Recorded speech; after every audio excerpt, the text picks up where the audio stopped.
नमस्कार, प्रणाम, जय हिंद दोस्तों। मैं संतोष आरजू। पहले जो शादियां हुआ करती थी और अब का शादियां, दोनों में काफ़ी अंतर हो चुका है। आसमान ज़मीन का फ़र्क हो चुका है।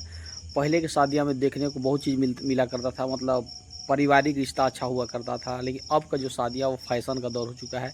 एक दूसरे को दिखावा दिखाना है बस, और कुछ नहीं। लेकिन पहले की जो शादियाँ हुआ करता था, उसका रीति रिवाज ही कुछ और था। अलग मनोरंजन था, आनंद था, पारिवारिक संबंध थे।